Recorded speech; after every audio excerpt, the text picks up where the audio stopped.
This podcast is a member of the Place to Be Nation family. Visit us at placetobenation.com, the only place to be in your pop culture world.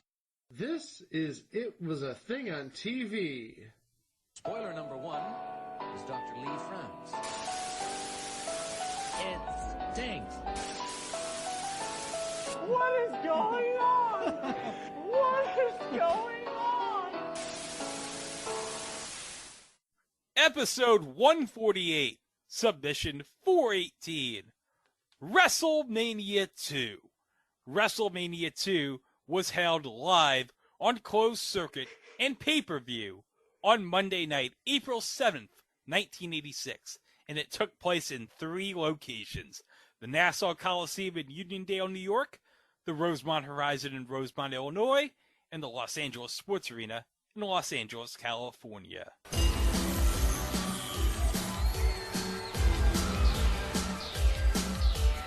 The recognized symbol of excellence in sports entertainment.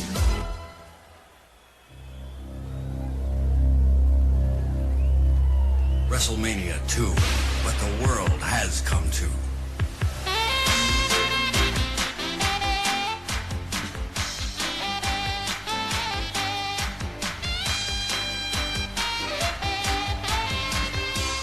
And now, Vince McMahon.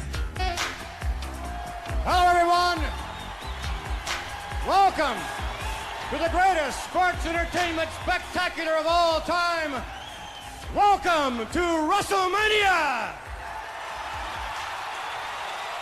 So unless you've been living under a rock, And as we mentioned in the previous episode, WrestleMania was going to be this week. Yeah, it was supposed to be this week.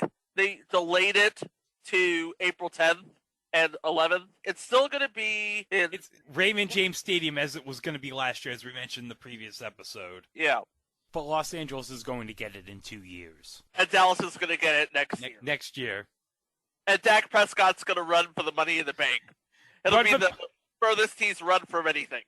Oh, yeah. How about them Cowboys? Anyway! But, wait, let's go all the way back. Mike's shaking his head like, I'm just so ashamed by that Dak Prescott joke. He is. He's nodding his head. You know what?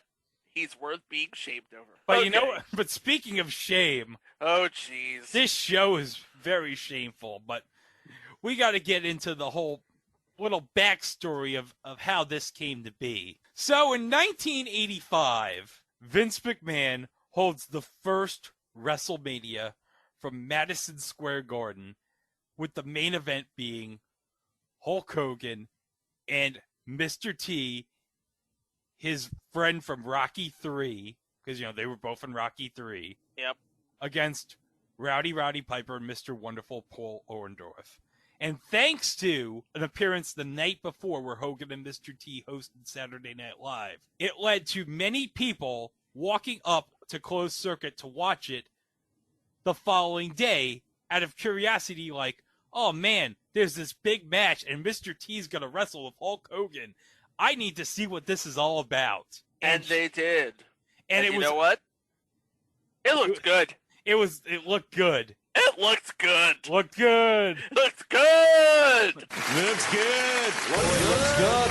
Looks good. Oh, it looks good. Looks good. Oh, it looks good. But it wasn't so much you had Hulk Hogan and Mr. T wrestling. It was also a star-studded event. You had, of course, Cyndi Lauper at WrestleMania. Of course, this would be the beginning of the rock and wrestling sort of mashup. Rock and wrestling connection, yes. But also the main event. You had so many personalities in the main event. You had Muhammad Ali as a guest referee. You had Liberace as the guest timekeeper. And he came in with the Rockettes. And the best part is, when Liberace rang the bell, he had a little bell with him. Ding, ding. Ding, ding. And also, guest ring announcer, Billy Morton. Now, since this is an audio podcast, not a video podcast, insert scene with Chico shaking his head as I say Billy Morton. Billy Morton! You don't know who Billy Martin is? The former manager of the Yankees? He managed the Yankees like 7 times. And aren't you a Yankees fan? For shame. I'm going to sit in my corner now and think about what I've... So in the 1980s, you have this big wrestling war going on. So the WWF was in a big wrestling war with the National Wrestling Alliance, which was run by Jim Crockett Promotions. And in Thanksgiving of 1985, Jim Crockett Promotions, for their big show, Starrcade. No, not that Starrcade with Jeff Edwards. This is like Starrcade with 2 R's. Don't ask why it has 2 R's. The extra R is for extra wrestling. Yeah. So they held their card, Starrcade 85, The Gathering, in 2 locations. The Greensboro Coliseum in Greensboro, North Carolina, and the Omni in Atlanta, Georgia. Both of them are big hubs. Actually, it would actually make more sense if you put it at Dorton Arena and the Omni, but then again, that's just me. Well, the Greensboro Coliseum was like the big arena for Crockett back then. Okay. So, all right. Yeah. And also, the Greensboro Coliseum, of course, for those who don't know, is also mostly been the main venue for the ACC basketball tournament. Yep. And the Hurricanes played there while what is now PNC Arena was finishing being built. So, Vince McMahon decides, you know what? When we do a second WrestleMania, I'm going to one-up Jim Crockett. But I'm not only going to one-up him, I'm going to have it in 3 arenas. But here's the kicker. I'm going to have my big show in WrestleMania 2 in the 3 biggest markets in the country. New York, Chicago, and Los Angeles. Yep. And guess what? He did. But here's the thing. Greensboro and Atlanta are in the same time zone. Yeah. New York, Chicago, and Los Angeles are in 3 different time zones. Yeah. So you have a chaotic situation being set up for yourself right here. That's putting it lightly. Yeah. So what they did was, it was a card of 12 matches, with each location getting 4 matches. So New York would have the first portion of the show, Chicago would have the second portion of the show, and Los Angeles would have the third portion of the show. And theoretically, the Los Angeles card would be the showstopper. The showstopper. But if you were watching on the West Coast, you got the Los Angeles portion first, and then you got the New York and Chicago portions on tape delay. Yeah. So you had an East Coast version with the show as normal, but the West Coast version, you had LA first and then New York and Chicago. But to make everything good for the fans attending, you got a main event in each location. So in New York, you got Mr. T in a boxing match against Rowdy Piper. Stick around, I'm going to explain why that made no sense. Made no sense. In Chicago, you had a battle royal with 20 competitors, and you had a wrestling/NFL battle royal. Now remember, this is Chicago in 1986. The Bears are the biggest deal in the world right now. And headlining this battle royal, you have William the Refrigerator Perry. Come on. And it all culminated in Los Angeles, where you had the Hulkster versus King Kong Bundy. Yeah. And not just against King Kong Bundy, in a steel cage match. Defending the championship. Defending the WWF title. Oh my God. But you know what? If you wanted to hear a podcast where we just talked about wrestling all the time, this is not going to be this podcast. Because we're not going to be talking about the wrestling mostly. Because this show, as you know, we always go on tangents on other things. And besides that, there are so many good wrestling podcasts who do that sort of thing. And yeah, we could never match up to that sort of caliber. No. The reason we're here is because this is a star-studded event. We have celebrities out the wazoo. So we're just going to talk mostly about the celebrities. And we're probably going to talk a little bit about each main event. Yep. So let's start with the New York portion of WrestleMania 2, which I love how they say it's the New York portion, how they have like a shot of New York City, but it's in the Nassau Coliseum in Long Which Island. is on Long Island, yeah. Uniondale is like Uniondale is about as far from New York City as you can get while still technically being in the city. Well, not really, because Nassau County's not part of New York City. Okay. I mean, if it was today, if you're talking about today, in the metro. Oh, in the metro. Yeah. Maybe, I guess. If in general, maybe. I know Suffolk County, we don't consider ourselves part of New York City. Well, there you go. There you go. Okay, so we have in the New York portion, we have Vince McMahon as your commentator, Howard Finkel as your ring announcer, as your special guest announcer. Are you ready for this? Oh, you ready? One half of Kate and Allie, Susan St. James. Yes. They couldn't get Jane Curtin. What's up with that? Well, you know why she's on this portion. Why is she on this portion? Who's Susan St. James married to? She is married to, Dick Ebersol. And who's Dick Ebersol friends with? Dick Ebersol's friends with Vince. Got it. And they were co-producing Saturday Night's Main Event on NBC at this time. Yep. So this, and of course, yeah, and this would be what? Dick Ebersol would be 1 year removed from giving SNL back to Lorne Michaels. Oh yes, because he gave it back. He left SNL in '85, and also Saturday Night's Main Event was like a once-a-month replacement for SNL during the season. So yeah, and also performing America the Beautiful, the legendary Ray Charles.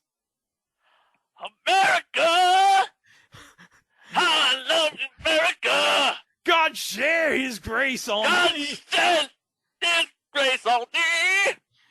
And crown like good. I remember. Like you knew he would. Sharing brotherhood. Sharing brotherhood. From sea to shining sea. And I love how they have all these great pictures of America during the... Well, consider what this is. Oh, yeah. This is practically America right here. Yeah. You have all these great pictures of the United States, of the people of the United States. You have these great pictures of the Lincoln Memorial, a bald eagle, pictures of JFK and MLK, and it all concludes with a picture of the Hulkster. Yes.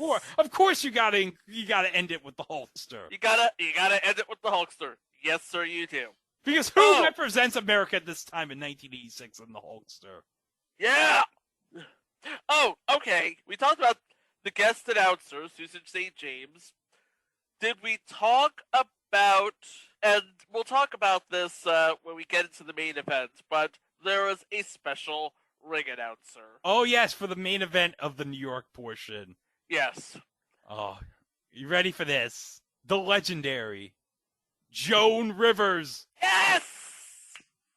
Can we talk? Can we talk? Can we talk? Can we talk?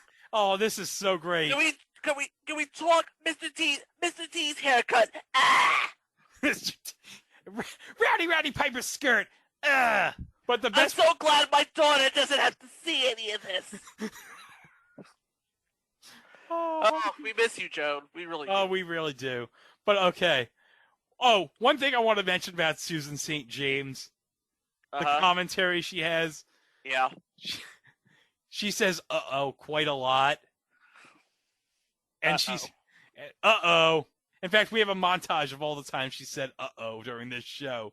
We'll play it right here. Uh-oh. Uh-oh. Uh-oh. Slashing my hand, maybe I believe to the eye. George Wells. Uh-oh. Uh-oh. Uh-oh. Maybe to... Uh-oh. Uh-oh. Uh-oh. Very, very... Uh-oh. He's coming after him. Uh-oh. Uh-oh. Uh-oh. Uh-oh. Uh-oh. Uh-oh. Not very much. Uh-oh. Oh, no. Uh-oh. Uh-oh. Uh-oh. Uh-oh. Uh-oh. If he gets up there and delivers the elbow to the elbow, returns the animal steel. Uh-oh. Will he? Uh-oh. Uh-oh. Oh, my God. Uh-oh. Uh-oh. Uh-oh. Uh-oh. Uh-oh. Piper. Uh-oh. Uh-oh. Uh-oh. Uh-oh. Very good. Uh-oh. Uh-oh. Uh-oh. Uh-oh. Uh-oh. Uh-oh. Uh-oh. Uh-oh. Uh-oh. Uh-oh. Uh-oh. Uh-oh.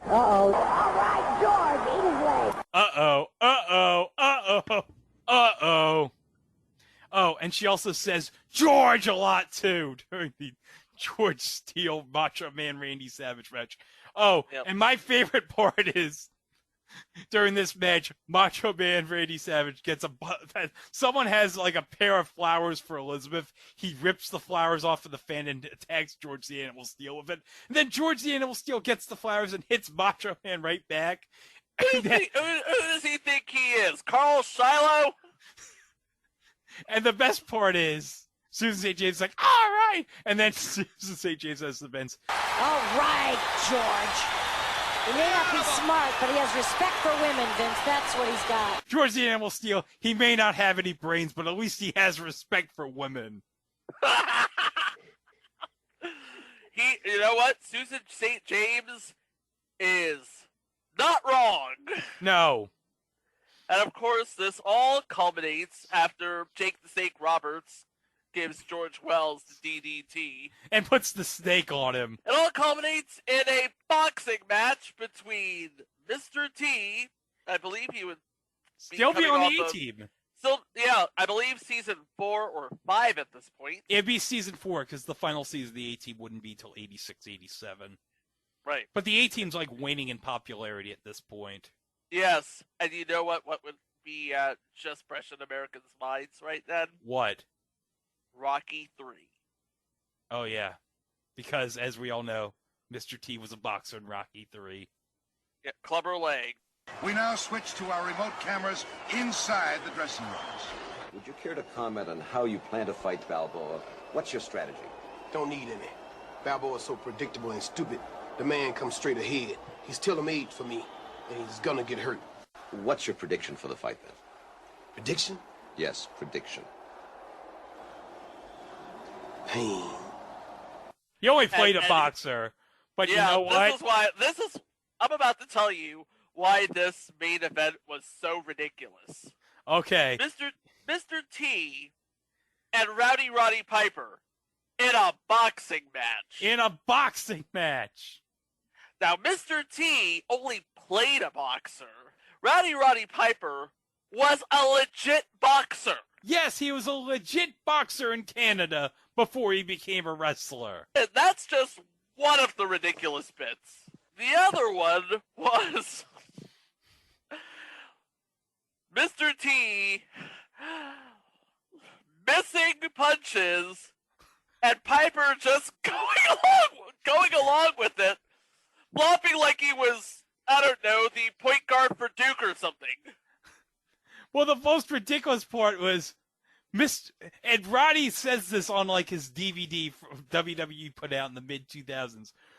Mr. T tries to give Roddy a punch, and it misses it like 3 feet off, and he flops like Robin Lopez onto the arena floor. Mr. T to southpaw against Roddy Piper. I'd give that match back in a million years. Worst match of my life. He throws the left hook. I'm right there. And he misses the hook by about that much. And it's on camera. Right out of the ring. I got so the only thing I could do, I had a stool, and you can see it. I took the stool, and I just lifted at him as hard as I could. I took a hunk of flesh, and it fight me. Do something, just give me a reason to use my elbows, kick them. And so Roddy's like so pissed over this, he's legit pissed. So Roddy gets like his stool that he was sitting on, and he throws it at Mr. T. Like, come on, do something. Come on, give me a match here. Yeah. And of course, because this is Roddy Piper, he's like the man is into his character. He's into his character. Mr. T's like acting all ridiculous, and Piper's like, "What are you doing? Come on." Yeah. Ultimately, this ends. Yes. I kid you not. Piper goes back into wrestling mode, I guess. And he body slams Mr. T. Yes. With 1:15 in the 4th round. That earns him a DQ. Mr. T wins the match. Boxing match, in quotes. Look at this now. Beginning of round 4. I told you. Oh, and a right hand by Piper. Come on. And one by T. Oh, another one. T is back up. Oh, knocked his mouthpiece. Almost knocked his mouth. Uh-oh. Both fighters so arm-weary, but Piper is firing off. T also with a right hand a moment ago. And a right by Piper. And a left. Uh-oh. Come on, T. Your turn, T. Roundhouse, rights and lefts.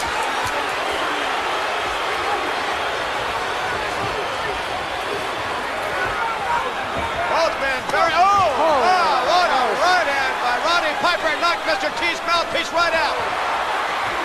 Uh-oh. And Piper's mouthpiece out. Well, how much of this can they take, Vince? This is vicious. A brutal fight. Both men so arm-weary. But moving in now. Referee trying to get between them now. Bring him back out. Oh, wait a minute. Come on. Oh, wait a minute. I knew this was coming. I knew it. Well, why isn't Gordon Liddy? Isn't he a judge? Resorting to the wrestling. Look at this. All the men in there. Oh, come on. Uh-oh. We have a melee in there. Uh-oh. A melee going on. Joe's got a hold of Duva. Piper is back on his feet. Back to his corner. Uh-oh, they can't get Joe off a cowboy there. Joe's got the cowboy. Well, they're trying to get these fighters apart. Oh, look at that. Mr. T gets the do. But Piper is right back on top of him. Ladies and gentlemen, in the fourth round, the referee stops this bout. He awards the decision as a result of a disqualification to Mr. T. I cannot believe that this boxing match ended in a disqualification, Chico. The only way you could disqualify yourself from a legitimate boxing match is if you hit below the belt. And when I say below the belt, I mean... You hit below the belt, or you bite the opponent's ear off. Yeah, hit below the belt or you bite the opponent's ear off. But obviously to do what Piper did, you really want to do that? No. You are Roddy frickin' Piper. You have legit boxing chops. And you want to go out like some sucker like that? Yeah. I know you wanted Mr. T to do something, but really? But okay, let's get into all the celebrities in this boxing match. Now, we talked about Joan Rivers. Now, her ring induction is so hilarious that I'm just going to play it here. All right. Now, coming in, first the seconds, the ace comedy funny man, Mr. Bob Orban. Yes, she called Roddy's quarterman Ace Cowboy Bob Orton, who, of course, is the father of Randy Orton. She called him, and I kid you not, the Ace Comedy Funny Man, Mr. Bob Orban. Oh, God, really? The Ace Comedy Funny Man. I love Mike's, listening, what? The Ace... Seriously, what? The Ace Comedy Funny Man, Mr. Bob Orban. Okay. Then the other celebrities. Go ahead, Chico. The guest... Okay, you know what? This is so important that I'm just going to include it right now. The special guest timekeeper. Okay, get ready, guys. The guest timekeeper. Are you ready? Mike, are you sitting down for this? Are you sitting down for this?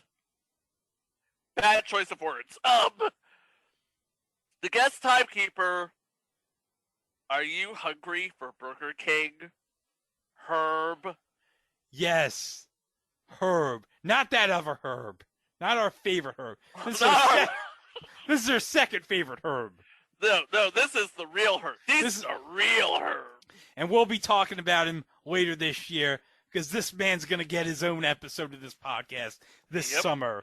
So stay tuned for that. But, okay. We talked about Herb in previous entry. Why is this? This is like the third time in the last couple episodes we talked about the Nut House because he was on the Nut House. He was on the Nut House, yes. Oh my God. But when Joan Rivers introduced Herb, she says This is somebody I've been dying to meet. She's been dying to meet Herb, and I gotta be honest, who wouldn't want to be excited to meet Herb? And now someone I have been dying to meet, the timekeeper, Herb!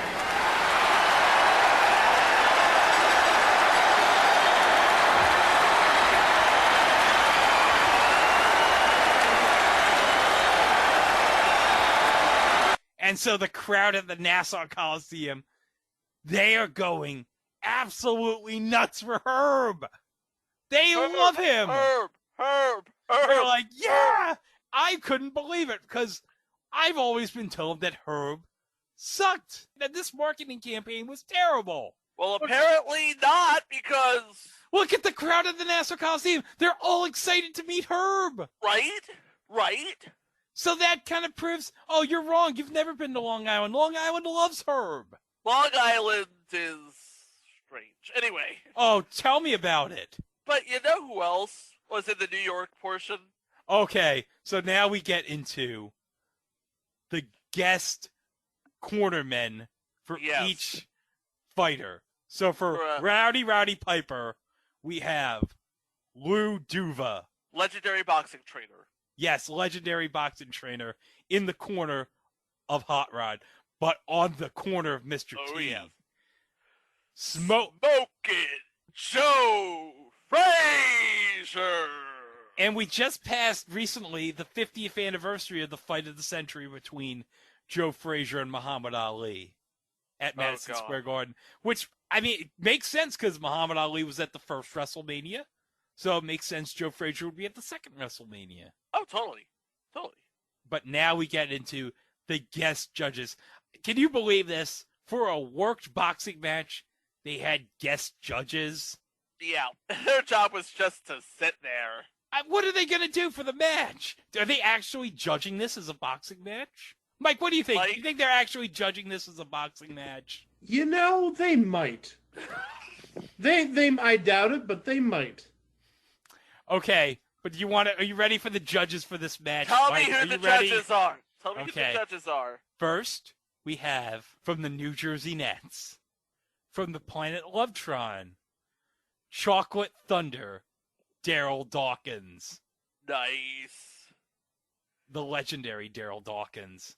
And also, your second guest judge, Cab Calloway. Okay, wait. Those two don't make any sense. No. It's not supposed to. It's WrestleMania, baby. Okay, but I never thought I'd hear in my life in the same sentence Chocolate Thunder and Cab Calloway. But get ready, Mike. You ready for the third judge? Oh, no. There's a third judge. There's a third judge. Yep. And guess what? Joan Rivers calls this person my favorite Watergate judge. Are you ready? G. Gordon Liddy. My favorite Watergate judge. Yeah. No. Yes. Oh, no. Well, guess what, guys? This is not going to be the last time this year on this podcast we'll be discussing G. Gordon Liddy. Oh, Jesus. Really? Because he makes a guest spot in future installment, The New Adventures of Beans Baxter. Oh, boy. There's more. Say the other one.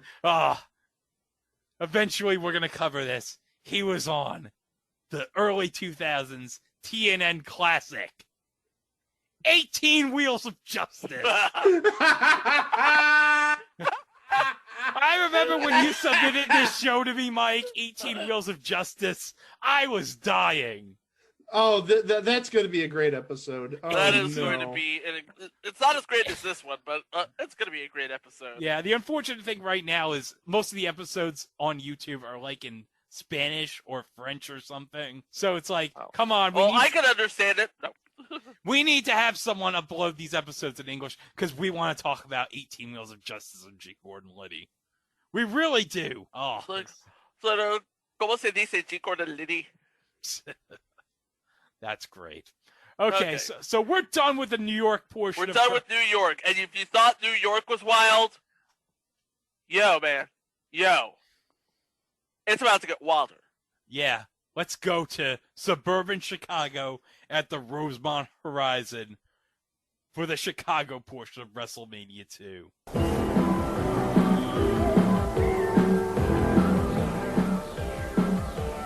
The recognized symbol of excellence in sports entertainment.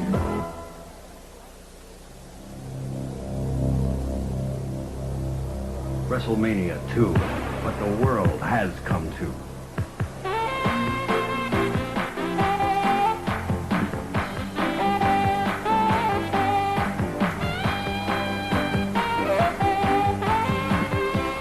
And now, Vince McMahon. All right, ladies and gentlemen, in a moment we're going to be taking you to the Windy City and all kinds of action awaiting you out in Chicago. Let's take you now to Gorilla Monsoon and Company. Thank you, Vince, and hello, everybody, and welcome to the beautiful Rosemont Horizon here in Chicago for this portion of WrestleMania 2. It gives me great pleasure at this time to introduce a dear friend of mine whose name is synonymous with professional wrestling, the one and only Mean Gene Okerlund. All right, I thank you very much, Gorilla Monsoon. This place coming unglued as we work up to this gigantic battle royal. 20 men in the ring, including 6 of the best from the National Football League, and, of course, 14 of the very best from the world of professional wrestling. I think it comes down to football versus wrestling. And that would be hosted or commented by the greatest commenting team in all of sports entertainment, for my money at least, Gorilla Monsoon and Mean Gene Okerlund. Oh, yes. The greatest play-by-play guy and the greatest interview guy together in Chicago. Oh, it's fantastic. Oh, it's wonderful. And you got accompanied them as the guest commentator from That's Incredible, Kathy Lee Crosby. Wonder Woman Kathy Lee Crosby. Oh, yeah, we'll be talking about the Wonder Woman pilot from the 1970s. With Kathy Lee Crosby. I only bring that up because Zack Snyder's Justice League dropped on HBO Max. By the way, if you're going to watch it, make sure you block off a time of 4 hours where you're not owed to anyone. And don't eat anything. Well, here's the thing. It's not in a theater, so you have the benefit of pausing it. Yes. But watch it the way it was meant to be seen. Yes. On a 1980s big screen TV. Because it's in 144:1 aspect ratio. Life is good, but it can be better. Yes. Okay, so we talked about Gorilla Monsoon. We talked about Mean Gene. We talked about Kathy Lee Crosby. Oh, one thing I want to mention, because Howard Finkel was commentating the New York portion. So the guy who they got to comment the Chicago portion of WrestleMania 2, a legendary name in Chicago radio, Chet Kopic. Yep. A legendary Chicago sports talk radio host. Passed away a couple of years ago, unfortunately. But he hosted a show that was very good on, if you remember, News Sport. It was kind of like the replacement for Sports Channel America, I remember. And he had a talk show on that. Yeah, it was pretty good. But yeah. Yeah, it was called Back Table, and it was on Sports Channel before it was metamorphosed into Fox Sports Net. Yeah. Well, first it became News Sport, and then eventually everything, all the sports channels in News Sport, all became part of that Fox Sports Net stuff. And now, of course, Fox Sports Net is now becoming Bally Sports, which don't even get me started on that. That's just weird in itself. It's weird. that makes two of us. Yeah, but he was like a legendary broadcaster, both radio and television. He was on WMAQ AM, and he also announced for Fox 32 WFLD back in the day. Oh, that's pretty nice. Hey, I love Fuzzy Memories, okay? Yeah, Fuzzy Memories, we love that. Great YouTube channel. Okay, let's go into the main event, because we don't really want to talk about... Well, me and Chico, we watched that Fabulous Moolah match before we started the between show. the Fabulous Moolah and Velvet McIntyre, and let's just say... We don't know what the hell happened in that match. No. Nobody knows what the hell happened to that match. Okay. And then you have Corporal Kirshner and Nikolai Volkov. In a flag match. And Volkov, Kirshner caught the flag and hit Volkov with it and won. But thanks a lot, Freddie Blassie. Yeah. Actually, I think it was his cane he threw into the ring. Yeah, it was his cane. My bad. Okay. But now we get into the NFL WWF Battle Royal. Okay. And we have the actual list here. Okay. We have Jimbo Covert of the Chicago Bears. Pedro Morales, who at this time would be the only man to hold all 3 WWF titles at this point. The WWF title, the Intercontinental title, and the Tag Team title. Tony Atlas, who, by the way, former tag team partner of Soul Man Rocky Johnson, who you would know his son best as Dwayne The Rock Johnson. Yeah, his son is doing quite well for himself, I should say. Oh, yeah. Young Rock, fantastic. I find it funny that in the future, Randall Park is hosting a news program. It's Randall Park. What can he do? You also have Ted Arcidi. Yeah, he was like strong man, muscly type, but not as good as Bill Kazmaier. Right. You have Harvey Martin. Former Dallas Cowboy. Dan Spivey. Yes. Hillbilly Jim. What can you say about Hillbilly Jim? What can't you say about Hillbilly Jim? Yeah. King Tonga. Who would you best know as Haku. And by the way, Haku, the legit toughest man in wrestling, once bit off a guy's nose. Dude! He once bit off a guy's nose. In fact, I'm going to let the aforementioned Dwayne The Rock Johnson tell this story from Jimmy Kimmel right here. He was eating after a big match. At one time, he was wrestling Hulk Hogan. I think this was in Buffalo. And after a match, someone from Buffalo. And then, so after a match, some of these fans started getting a little unruly when he was eating dinner. And he was not only one of the toughest men in the world, but also one of the most kind, gentle guys. And this is a heartwarming story. So he's eating, and a fan was drunk and unruly, and you're not that tough. And my uncle's like, oh, no, it's okay. Just leave me alone, please. You're not that tough. Finally, the guy pushed my uncle. My uncle gets up. He grabs him by the head, and he bites his nose off. Okay?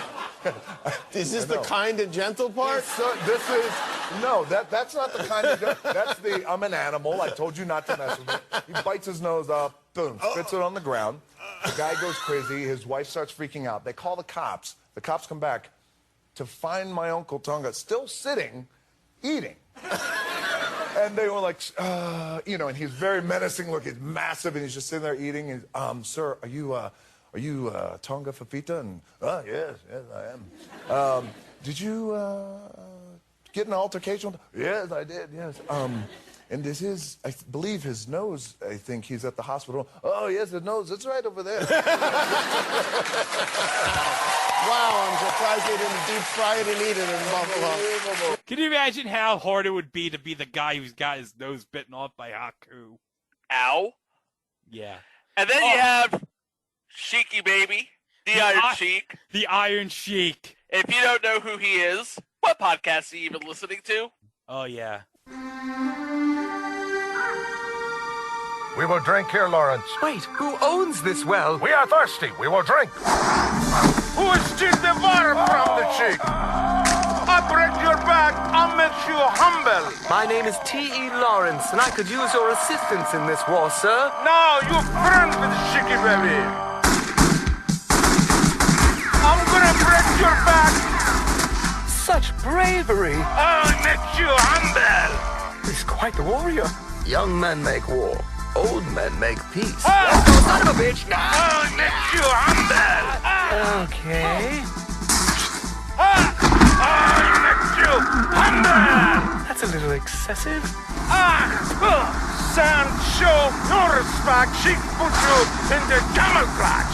Okay, this guy's crazy. Did Lawrence and Chicky Baby win the war? I don't know. This movie's 3 hours and 48 minutes long. A lot of stuff happened. What internet are you on? Let's say that. Yeah. Oh, my God. By the way, mad respect to the Iron Sheik. Mad respect. Yeah. We have former Pittsburgh Steeler Ernie Holmes. one thing I want to mention about Ernie Holmes in this Battle Royal. Now, the night before, the WWF had a practice battle royal. A practice battle royal somewhere, I guess, like maybe in a warehouse somewhere in Chicago. Maybe in a gym or something. It was a warehouse somewhere in Chicago. Oh, so it was actually a warehouse. So actually a warehouse. Okay. So they practiced the battle royal, and they had all rehearsed everything. And Ernie Holmes was like mouthing off to some of the wrestlers, like, "If this was real, I would kick all your asses." Which is like, it's not something you want to say to a bunch of wrestlers. Yeah, it's not something you want to say to a bunch of wrestlers. A, you know in your heart of hearts that's a lie. Yes. And B, you know it's just going to be you against all of these wrestlers. Whose ass is going to get kicked, ultimately? But one person couldn't stand anymore about what Ernie Holmes was saying. Andre the Giant simply went up to Ernie Holmes and said, "You talk too much." And that's why we like Andre the Giant. Hey, if you've seen Young Rock, you know, if somebody badmouths the business, Andre's gonna be the first one to stand up for the business. Oh, damn straight. He may be giant. He may be a drinker. A hard drinker. He may be a hard partier, but he is very much devoted to his craft. And he will be the first one to say, "You need to take a seat." Yeah, take a seat right over there. You don't disrespect the boss. And then we have the Killer Bees and B. Brian Blair and Jim Brunzell. I wonder this is how this started with the Iron Sheik wanting to humble B. Brian Blair so bad. Perhaps. You got Big John Studd. Bill Fralick from the Atlanta Falcons. Bill Fralick would have been just coming off his rookie year in 1985. Yep. You got the Hart Foundation. The first WrestleMania appearance of Bret the Hitman Hart and Jim the Anvil Neidhart on the show, but not wearing the pink and black. No, which is weird. They're wearing blue. Which is also weird. Yeah. By the way, Greg is wearing the WWE Slam shirt with the Hart Foundation on it. Yeah, I got it from Homage. It's pretty sweet. In fact, the best part is if you've seen the shirt, or if you can Google a picture under Jim Neidhart, the best part is it has under his stats laugh and goatee, and the stats are all green. Yes. And by the way, Jim Neidhart's goatee, classic. Epic. And fun fact, Chico, did you know that Bret Hart was actually supposed to wrestle in a one-on-one singles match in the LA portion of WrestleMania 2? Ricky the Dragon Steamboat. But he's a legend. He would tear Bret Hart a new one. Well, I guess Vince probably thought it wouldn't make sense for Ricky Steamboat to wrestle a guy in a tag team, so he moved him to the Chicago portion with the Anvil. But as a make good, a month earlier in March, Bret Hart and Ricky Steamboat actually wrestled what was supposed to be their WrestleMania 2 match at the Boston Garden in March of '86. And actually, fun fact, that match is actually included on Bret Hart's first DVD from WWE back in 2005 called The Best There Is, The Best There Was, The Best There Ever Will Be. Because that match was actually televised on NESN, the New England Sports Network, because they aired the Boston Garden house shows. Ah, nice. But, okay, the next competitor is Russ Francis, former San Francisco 49er. But fun fact about Russ Francis, his father, Ed Francis, was a professional wrestler, and he owned the Hawaii Territory back in the day. And do you know who Russ Francis' dad sold the Hawaii Territory to? Rocky Johnson. Close. He sold it to High Chief Peter Maivia, the grandfather of Dwayne "The Rock" Johnson. Ah. Yes. So Rocky Johnson's father-in-law. Yes. There you go. The living legend, Bruno Sammartino. And if you don't know who Bruno Sammartino is, why are you listening to a podcast on the Place Be Nation Wrestling feed about wrestling? There you go. And then you got your two headliners on your NFL side. William, the Refrigerator Perry. Yes, because in 1985 and 86, in Chicago, the Fridge was God. Yes. He was a G.I. Joe. He was a G.I. Joe. He was just the man in 1986. He scored a touchdown in the Super Bowl. I mean, Mike, you were there in 1986. How big was William Perry? Cultural icon. That's the best way of saying it. He was a cultural icon. He transcended football. He was amazing. He was astonishing. And then, last but not least, Andre the Giant. Do we really need to discuss Andre the Giant? No explanation needed. You all know. Come on, Princess Bride people. Yeah. Okay, Chico. And the referees for the WWF NFL Battle Royal. Okay, are you ready for this? I'm sitting down. The first big name. Dick Butkus, legendary Chicago Bear. I was expecting him to be part of the Battle Royale. Yeah, but Dick Butkus is a little bit up there in age. It's like he's up there in age, he's up here, and you already got the Fridge, so you got your Bears portion. And, of course, from the Dallas Cowboys, you have Ed Too Tall Jones. Now, here's the thing. I mentioned Harvey Morton was in this Battle Royal. The key word is a former Dallas Cowboy. The Dallas Cowboys were the only team that did not allow their players into the Battle Royal. So as a last-minute thing, they put Ed Too Tall Jones as a referee because he was originally supposed to be in the match. Yeah. I wonder who they got to replace him. I don't know. I'm guessing probably Dan Spivey or somebody. So, okay, we have all this massive humanity in the ring. It's crazy and stuff. And then we get close to the end. We get to my favorite part near the end of the match. William Perry's trying to tackle Big John Studd, but Big John Studd gets him with a big elbow and eliminates William Perry over the top rope to the dismay of the Chicago crowd. Oh. But William Perry's like, you know what? You know what, Big John Studd? You had the best of me. How about we shake hands? And Big John Studd's like, okay, Fridge, I'm going to shake your hand. But little does he know, he's made a big mistake. Oh, no. Because William Perry pulls Big John Studd over the top rope and eliminates him. Whoops. So a huge pop. Whoops. He's coming for another one. Look out. Oh, Studd met him with a big elbow. And there goes Perry. He's out. Big John Studd just succeeded in throwing the Refrige right over the top. The Refrige is very displeased about it. Refrigerator wants a handshake. He said, all right, you got rid of me. Let's make a handshake here. I want to be friends. The match is over as far as I'm concerned. Oh, look at that. He pulled Big John right out of there. Big John Studd's an old pro. He's too smart for a rookie to do him like that. The oldest trick in the book. The Refrige is upset Big John Studd. So we're down to the Giant, Russ Francis, and the Hart Foundation. And Russ Francis, who cares about him? He's gone. Now we're down to the Harts and Andre. So Andre is in the corner. They're double teaming him. But then Andre gives Jim the Anvil Neidhart a big boot. And Jim Neidhart's all going like, oh, and he goes over the top rope. He has a seizure or something, and just from the big boot by Andre, and he goes over the top rope. But Bret Hart has an idea. He's like, you know what? While he's distracted, maybe I'll climb the rope and attack Andre. That's not a good idea, Bret. No. You're going to be a future WWF champion in 6 years, Bret. Come on.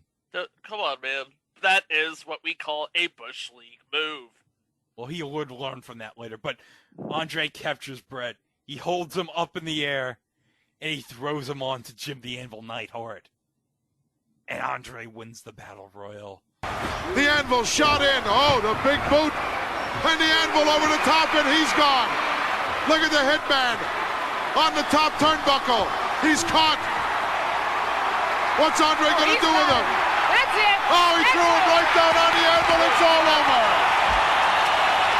He is the Giant. Andre the Giant, the winner here in this tremendous, unbelievable 20-man over-the-top invitational battle royal. If I had to pick a winner beforehand, that's the guy I would have picked. Well, he's the greatest battle royal man around. Well, Tino, you're not in the battle royals anymore, and neither am I, so... Thank God. Thank God you're right. Let's go up and get the official announcement. Ladies and gentlemen, your winner of this 20-man battle royal, the one, the only, Andre the Giant. And the crowd goes nuts. Oh my God, it was so great. Oh, and that wasn't even the headliner. No, but I want to mention one thing. As a guest commentator of this match, the NFL WWF Battle Royal, as a guest commentator on play-by-play, Ernie the Cat Ladd, former wrestler and also former AFL player with the Kansas City Chiefs and the San Diego Chargers. So needless to say, he had street cred for this kind of match. Yes, he has the chops.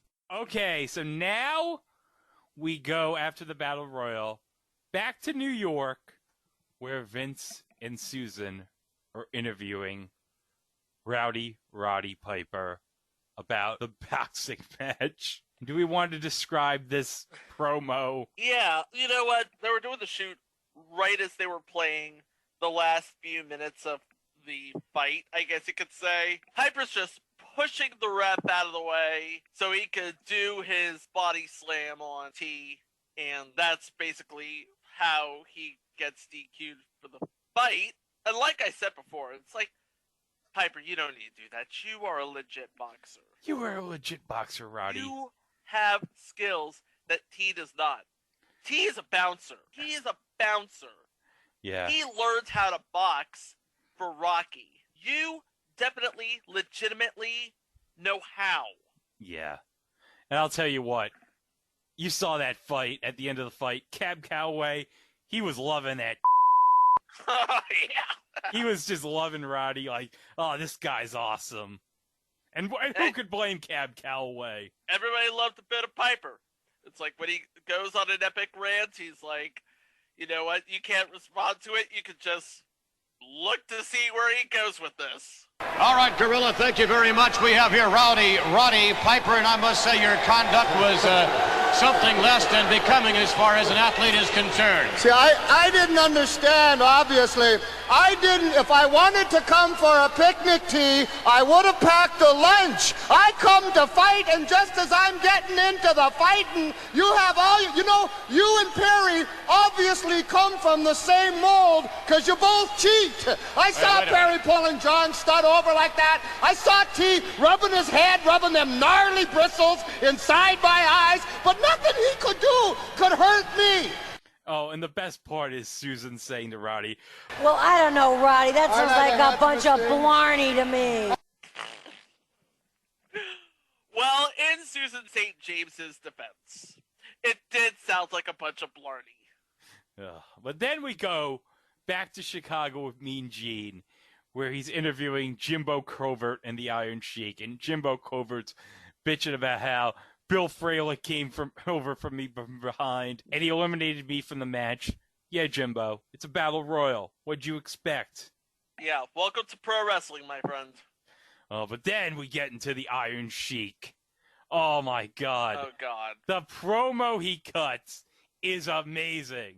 Iron Sheik, you've got a taste of professional football at its finest in this gigantic battle royal as part of WrestleMania 2. Chin wish to prove it to all America. Wrestler is better than football player. I wish my partner Nicola was over. For sure, we're going to win the battle royal. Look at me, cameraman. Thank you very much, Iron Sheik. Jimbo Covert from the Chicago Bears. Iran, #1. Russia. Back to Gorilla Monsoon. It is the chef's kiss of WrestleMania 2. Oh, yeah. He talks about how they proved that wrestling was better than football, and he wished that his partner, the Nicola, was there to see him, and he wished that he was in the Battle Royal, and they would have won the Battle Royal. Because at this point, it would be Nikolai Volkov and the Iron Sheik, yeah? Yeah. And Nikolai was already in the flag match, so he couldn't participate in the Battle Royal. So maybe he was still feeling the after effects of Freddie Blassie's cane from earlier in the match with Corporal Kirshner. Maybe. And that wasn't even the main event. The main event was the World Tag Team title between the Dream Team of Greg the Hammer Valentine and Brutus Barber Beefcake and the British Bulldogs, Davey Boy Smith and Dynamite Kid. In the corner with the Bulldogs. Oh, yes. Ozzy Osbourne. And Captain Lou Albano. Which we talked about in the Super Mario Brothers Super Show about Captain Lou. You can listen to that in the archives. Yes. But this is so nuts because you have the Dream Team's manager and Luscious Johnny V, and you have Ozzy Osbourne, Captain Lou. They decided, the WWF, you know what, for this match, because there's so much chaos on the outside of the ring, we're going to have 2 refs in this match. You have 2 refs in the match. That's one on the inside, one on the outside. Okay. That's just, I don't know. It's too big. You got to have 2 refs for this match. That's how big it is. Yes. But this match ends in sick fashion. Yeah. So, like, Dynamite Kid's, like, on the second rope. And, like, Greg the Hammer Valentine has Davey Boy in a hammerlock. And so Davey Boy, like, pushes Greg Valentine into the corner where Dynamite Kid is. And he takes, like, a sick bump off the second rope, Dynamite Kid. But at the same time, Greg Valentine gets the wind knocked out of him because his head hits the turnbuckle. And Brutus the Barber Beefcake tries to run in to break up the pin, but no go. Nope. 1, 2, 3. We have new tag team champions of the world. Davey Boy perched up on that second rope. What's he thinking about? Holy Moses, rammed right head first and got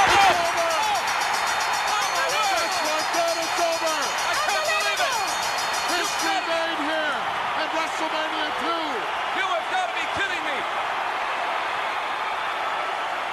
This place is coming apart. Pandemonium broken loose here in the Rosemont Horizon as history made in WrestleMania 2 as we have new World Wrestling Federation Tag Team Champions. And not only that, but Ozzy after the match. Oh, God, I want to play this. Ozzy Osbourne, what an explosion. You had to be a tremendous inspirational source for the moment. Fantastic, man. The British Bulldogs forever! A wild man! Oh, my God. That was just great. Mama, you raised a good one. Thanks, Captain Lou. Captain Lou's mom raised a great son, as we've already established on this podcast. podcast. Totally. Now... Hey, paisanos. Oh, sorry. Hey, paisanos. All right. So... He okay. he never met an Olive Garden he didn't like. Oh, sorry, I'm talking about Virgil. Yeah, that's not Virgil. That's much later down the line. After these messages, we'll be right back. You gotta love new WWF figures with real wrestling action. Jake the Snake Roberts versus the $1 Million Man, Ted DiBiase. Yeah. DiBiase lands a $1 Million punch. Match Hulk Hogan against the Macho King Randy Savage. Oh, yeah, my almost missed will finish Hogan, guaranteed. Hogan slams him again. Match Andre the Giant against the Ultimate Warrior. Andre will squash the Ultimate Maniac. WWF figures so close to the real thing, it's like being in the ring. Hey, dudes, Hulk Hogan's running wild on the WCW, and I want to tell you about it right now. Call the Hulk Hogan hotline, 1-900-737-HULK. It's got 8 incredible options, like Beat the Hulk, Hulk Trivia, and one of my great Hulk messages. There's always something new on the Hulk Hogan hotline. Call now, 1-900-737-HULK. Call costs $1.49 per minute. Kids get parents' permission. Charges will appear on a parent's phone bill. ECW Home Video presents Extreme Warfare Volume 2. See the most dangerous scaffold match of all time as Tommy Dreamer battles Prime-Time Brian Lee. It's high incident. Public Enemy versus the Gangsters, 911, and Phil Alfonso are the referee. Experience the one and only confrontation between Sabu and Lionheart Chris Jericho.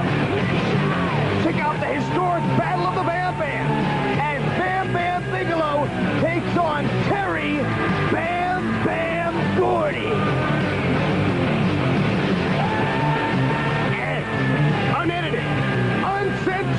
before seeing. It's the night Kimono won a layup and atop the ECW Arena.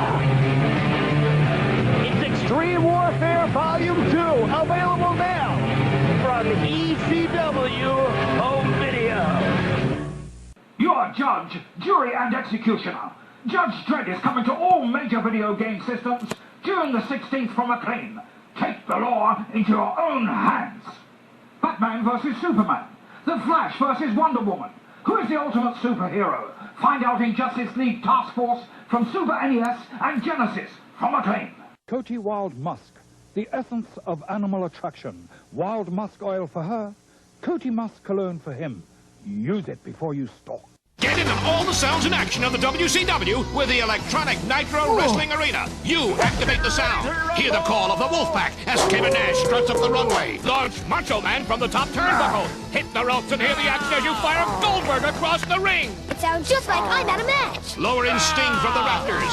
Hear the count as you pin your opponent. This is no ordinary ring. It's the best WCW wrestling ring ever. Who's next? The new WCW Electronic Nitro Wrestling Arena. Figures sold separately. Batteries not included.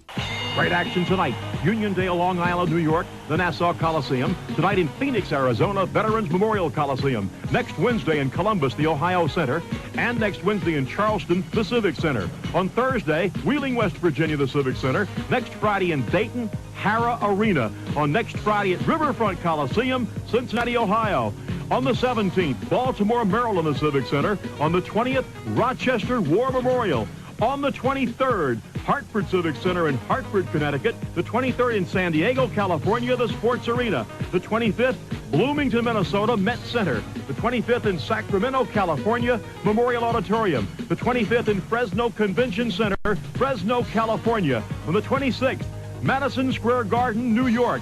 On the 26th, Oakland, California, the Oakland Coliseum Arena. And Thanksgiving night, the 22nd, the magnificent Omni in Atlanta, a spectacular, don't miss it. Be there.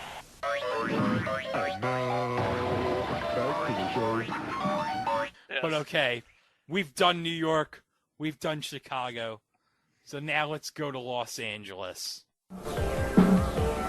The recognized symbol of excellence in sports entertainment.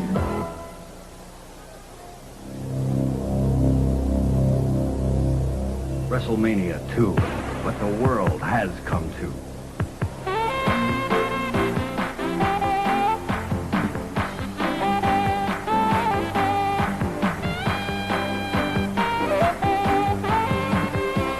And now, Vince McMahon.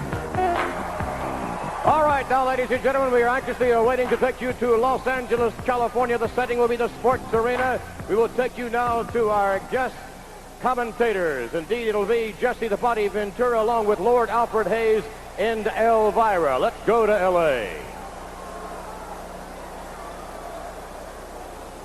This is Jesse the Body Ventura. Welcome to WrestleMania 2, right here in Los Angeles, California. Joining me tonight, His Lordship Lord Alfred Hayes, along with beautiful Elvira. What a pair we make right here at ringside. We got some of the greatest matches, Lord Alfred Hayes, starting off with Ricky the Dragon Steamboat going against Hercules Hernandez. Yeah, and we have the World Heavyweight Championship in a cage. And you know who that's between, don't you? That's right, Hulk Hogan against King Kong Bundy, along with the tremendous tag match, the Funk Brothers against the Junkyard Dog and Tito Santana. And don't forget we have adorable Adonis. Adorable Adrian will take on Uncle Elmer. Elvira, how do you feel tonight? Are you ready? Yeah, I think it's great to be here with so much sex and violence. Oh, yes. Let's talk about who was in Los Angeles commenting. Lord Alfred Hayes and Jesse the Body Ventura. And of course, if you don't know who Jesse the Body Ventura is, where were you during the 80s? If you don't know who Lord Alfred Hayes, well, that may be more explainable. Well, Lord Alfred Hayes, he would be best known as that guy who did the promotional consideration spots on WWF, showing all those Acclaim video games trying to get you pumped. Terminator 2, it's cut with a Sega Minister, it's mayhem from Acclaim. Oh, that was very good, Greg. I do a good Lord Alfred, guys. All right, now I got a funny story here for the Los Angeles portion. Okay. Now, I've talked about Dave Meltzer of the Wrestling Observer newsletter in the past. On the Laughs Fan podcast, Dave had a funny story about the time he went to see WrestleMania 2. Now, remember, this was on closed circuit and pay-per-view. Yeah. Where Dave lived, there was not a place an hour where he was pay-per-view-wise, so they traveled to a house to go see this. Now, this is in the days before Google Maps, before you had, like, you could go anywhere and you had GPS and all that. So they were stuck in circles trying to find the house. And then all of a sudden they find a house with a bunch of cars. And so Dave's group's like, oh, this looks like this could be the place where they're showing WrestleMania 2. So they go there. They're showing WrestleMania 2. But it turns out it's not the house. But by circumstance, one of the friends in Dave's group knew somebody who was at this party showing WrestleMania 2. Nice. Think about that. By just coincidence, they end up in the wrong house, but one of the people in his group knows somebody who's at the party. And they just stayed there to watch the rest of WrestleMania 2. Hey, sounds like a really good plan if you could get it to work. And he did, so you know. Yeah, props to you, Dave. Okay, and we also have, oh God. Your special guest ring announcer? Special guest ring announcer. We have, of course, you have Lee Marshall. Yes, Lee Marshall, of course, later from WCW and AWA. And did you also know this? Fun fact, Lee Marshall, best known outside of wrestling as the voice of Tony the Tiger. He did the voice of Tony the Tiger. Ooh. That's great. Great! Right! But okay, the guest ring announcer for the main event. Oh, yeah. He was the frickin' man in the 80s. Boys in Blue, LA Dodger City, Tommy Lasorda, people. Oh, yes. Tommy Lasorda. Oh, my God. Recently passed, unfortunately. Yeah. Unfortunately. Very sad. But here's the crazy part. The Dodgers actually had a game earlier that afternoon against the San Diego Padres at Dodger Stadium, where the Dodgers won 2-1. Now, for fun fact, I want to share with you the Los Angeles Dodgers lineup for this game from Monday, April 7th, 1986. You want to hear this starting lineup? Yes, I do. Okay. Leading off, you have Mariano Duncan. You have Ken Landreau batting second in center field. Bill Madlock batting third at third base. Greg Brock batting cleanup for some reason at first base. Mike Marshall batting fifth in right field. Franklin Stubbs in left field. Mike Scioscia behind the plate catching. The master of so many unsolved murders in New York City, Steve Sachs at second base. And the sexiest man to ever wear Dodger blue at pitcher, Fernando Valenzuela. Oh, yes. And he pitched a complete game that day. 9 innings in a 2-1 game. Can you imagine if that would never happen today? Nope. A guy pitching 9 innings in a 2-1 ball game. Nope. That might be like the most 80s lineup ever. Seriously. That's the 80s lineup that ever 80s. And fun fact, my brother's very first autograph was Mike Marshall in that Blink or You'll Miss It period when he was with the Mets in 1990. So Tommy Lasorda was the ring announcer. And then in the main event, you had, as your referee, Robert Conrad. Yeah, I don't get it, because Robert Conrad, it's a steel cage match, so what's he going to do? And this would be a decade or two after Baba Black Sheep, so what's he going to do? Why'd they get Robert Conrad for this show? Did he need money? Did he need a career boost or something? Did he think, okay, WrestleMania 2, this is really going to jumpstart my career? Oh, you know what it was? In 1982, he played G. Gordon Liddy in a movie. Oh, no! What?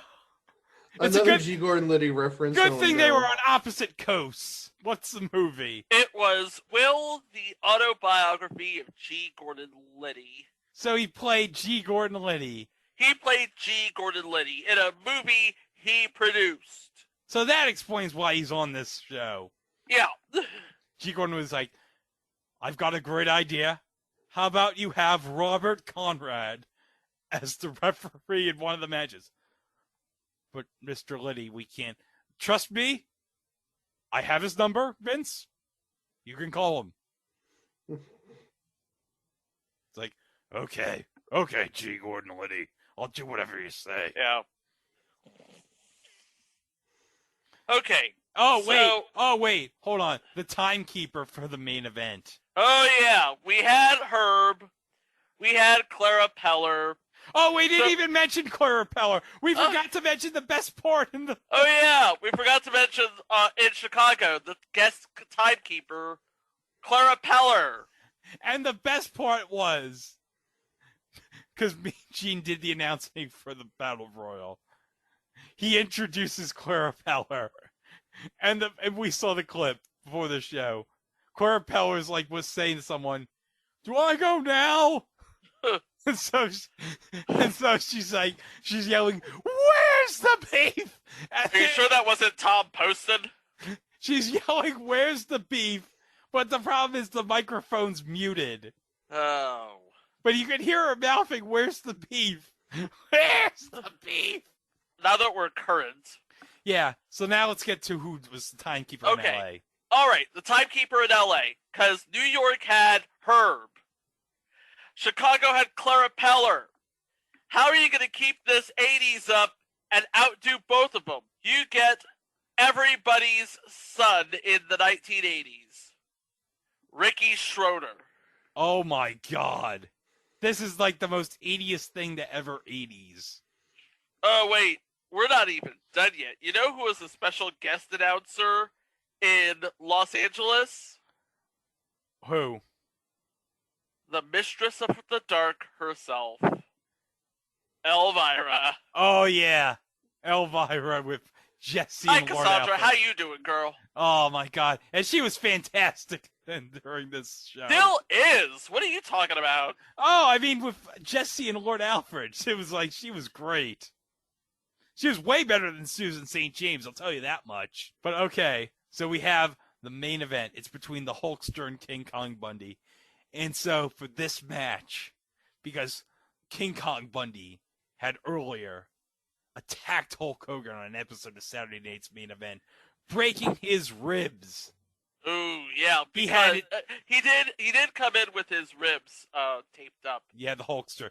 But they had this big vignette with the Hulkster with Mean Gene, a tape vignette of the Hulkster training. Was Phoenix, this is WrestleMania. Hillbilly Jim and Dr. Bob Ponovich right now at the side of the heavyweight champion of the world, Hulk Hogan, as he prepares for his big title defense against King Kong Bundy. Dr. Ponovich, if I can prevail upon you, sir, first of all, we have discussed the physical condition of Hulk Hogan. As I understand it, you've advised the man not to go ahead with this title defense. Yes, that's correct. I have advised him not to participate in WrestleMania. What are the risks specifically, Doctor? Well, I worried about the possibility of a disc problem in his back, maybe perhaps a herniated disc in his low back. Would that result perhaps in permanent injury? It could result in permanent injury and also surgery. All right, Hulk Hogan, you're driving yourself. Apparently, you've made the decision to go forth with this title defense against King Kong Bundy. Well, you know something, Mean Gene? Just because I get sick, brother, I don't get called and tired for the job, man. I'm the world... Oh, Dr. Bob, a little lower, man. Wait a minute, Hulk, you're not still experiencing pain back there. Well, 5.5 weeks, brother, I've been living this thing, man, after that slow rolling ride in that coffin, man, the ambulance. And I made a decision then, even though Dr. Bob Ponovich said, Hulkster, you're in no condition to do it, I have a commitment to all those Hulkamaniacs out there to defend this world title. We've been training for 5.5 weeks, stiff-legged deadlifts to warm up. Dr. Bob, let's go for those heavy chins, brother, just to find out where it's at. All right, Hulk, I'm going to ask you to explain as we go over here just exactly what is a heavy chin. Well, Mean Gene, when you see this 100-pound dumbbell strapped around my neck, brother, you'll realize King Kong Bundy and heavy chins, there's no explanation. King Kong Bundy's going down, the chins are going up, brother. Wait a minute now. Hulk Hogan at 310, 312 pounds with another 100 pounds. You're going to do chin-ups? I don't know, man. He can do it. This is for King Kong Bundy. A 500-pound man. You think it's Bundy when you're doing this. You think it's Bundy. That's it. All right. Looking good. I can't believe Looking good, brother. All right. Gentlemen, Dr. Bob, is he putting too much strain on that lower back? He's looking awfully strong at this time right now. Over 400 pounds. Concentrate. Come on, Hulkster. Hillbilly Jim, you as an athlete know about this. That's a strong man right there. King Kong. Enough is enough. You're proving your point. I'll do 1,000, brother, to beat King Kong Bundy. And it was so unbelievable. He was lifting. He was doing these big chin-ups with a weight tied with his neck. It was so sick. It was amazing. Oh, yeah. Okay, so for this match, they had a steel cage match, but it wasn't any steel cage. This wasn't the steel cage with a chain link fence. No. This would be the steel cage that would define the WWF.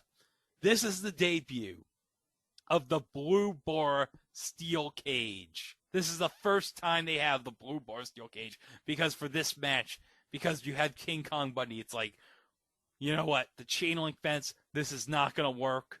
We need to have a special cage for this match to fit King Kong Bundy's weight. And height. And height. But, oh my God, the Blue Bar Cage is like the ultimate. This is what it's like. The Blue Bar Cage is what you think of when you hear the phrase cage match. Oh, yes. So for this match, the steel cage match, the rules are you have to, there's no pinfall, there's no submission. You have to escape the cage. You have to get out either through the door or you have to get over the cage. But here's my thing. If the rule of the match is you got to escape the cage, the bell rings, I'm getting the hell out of the cage. Right? Like, you're going to do the Sam Beckett thing. I'm going to do the Sam Beckett thing. I'm just going to get the hell out of the cage. Like, what are you going to do? Run?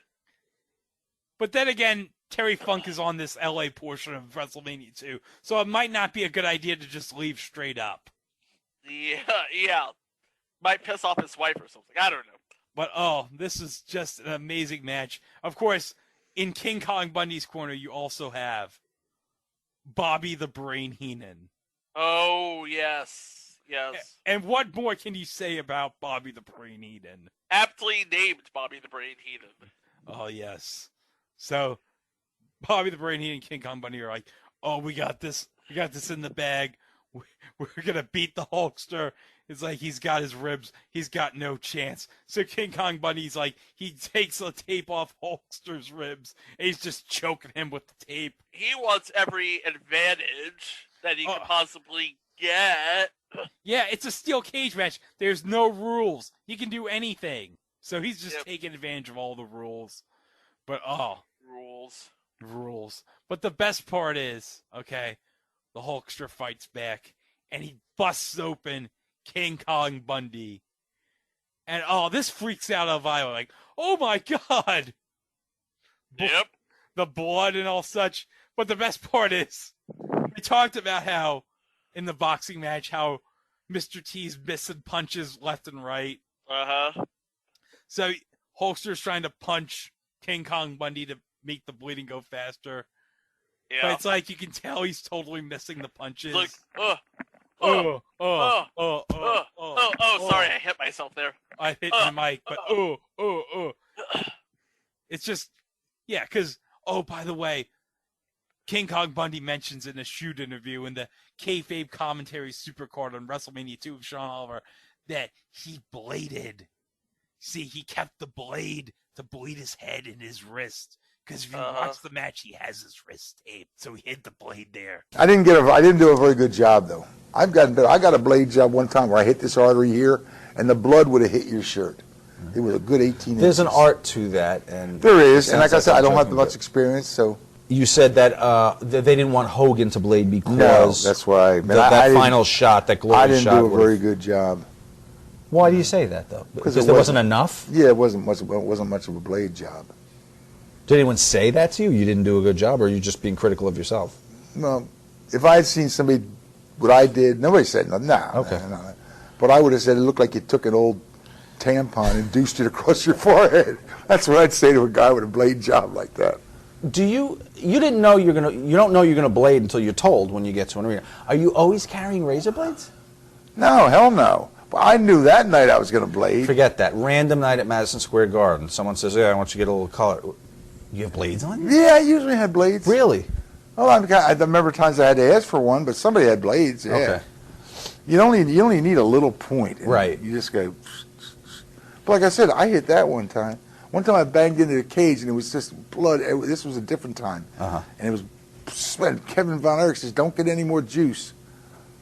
And I'm like covered. I can't even see. And I don't worry, Kev. I'm not going to go to the blade. Well, that's true. How do you see when you're? You don't when you do like that. When I did that one, I was scared because I hit that artery. It was going out 18 inches. I was scared. You get stitched? I didn't even know. Nope. Really? Didn't get stitched. And so, yeah, he cut his head open. Oh, yeah. Nobody saw that. Ew. Yeah, that kind of hurts. But, so, okay.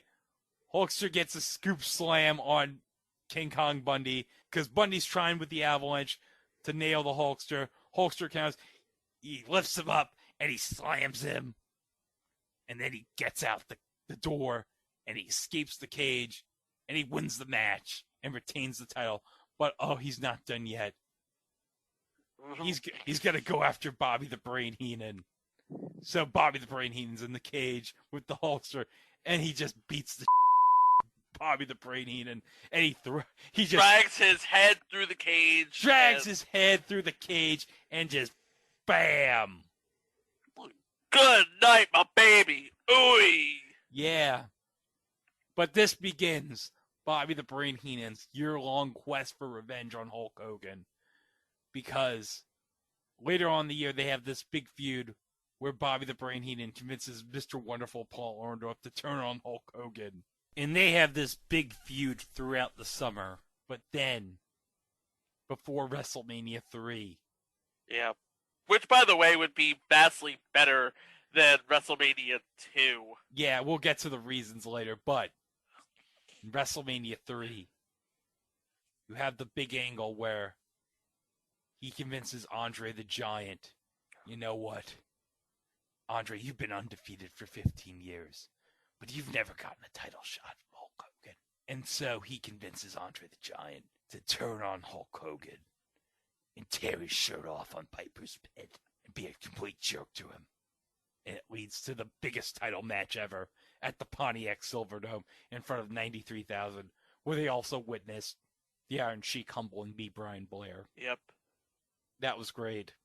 That was really great. If only Hacksaw Jim Duggan didn't come save him.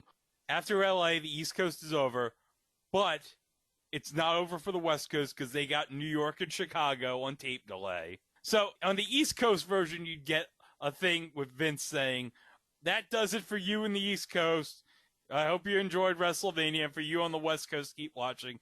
And then you get New York and Chicago, and then you get this ending, obviously probably taped after Los Angeles portion was done, with Vince and Susan St. James, and we'll play it right here.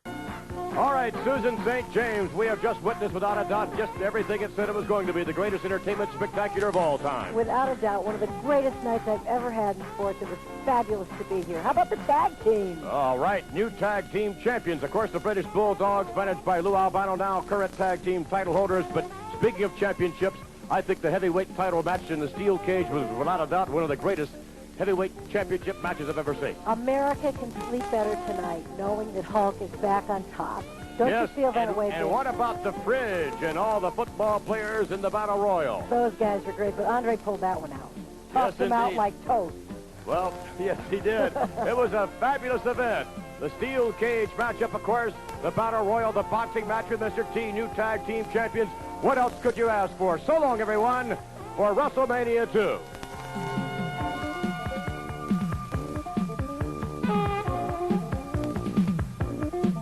You know, Chico, Susan's right. I think America can sleep well knowing that the Hulk is back on top. The Hulk is back on top. He can sleep well because, ladies and gentlemen, Hulk Hogan is a real American. And he fights for the rights of every man. He fights for what's right, fights for your life. Do do do do do do do do do do do do do do. When it comes crashing down and it hurts inside.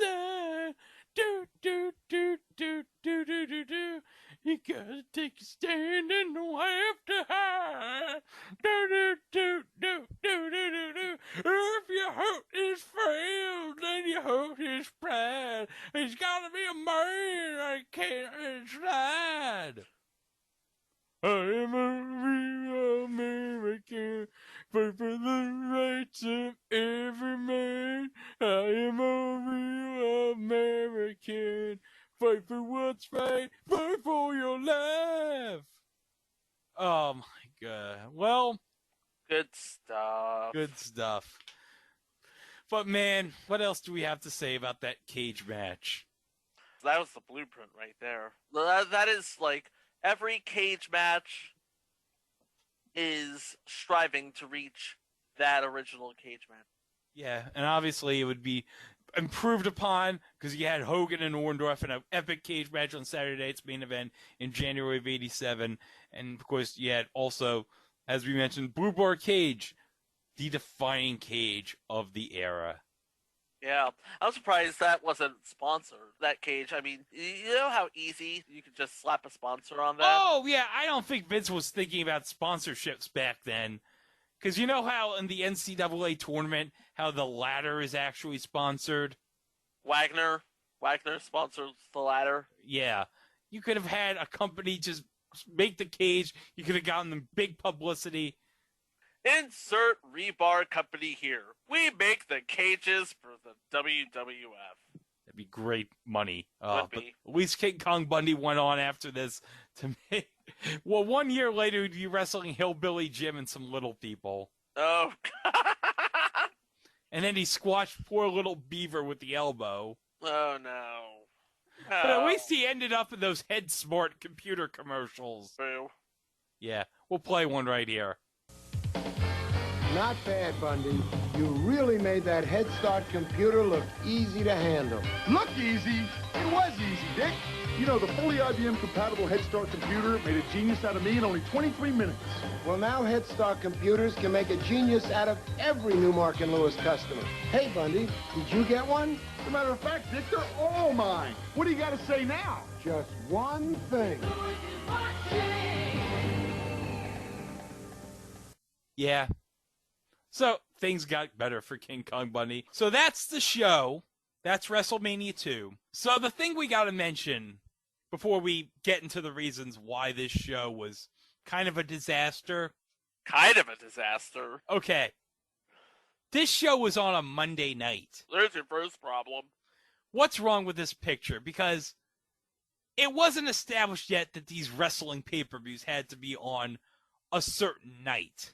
Yeah, but nobody's going to stay up on a Monday to watch a bunch of wrestling matches. No, they could Not probably... on a Monday.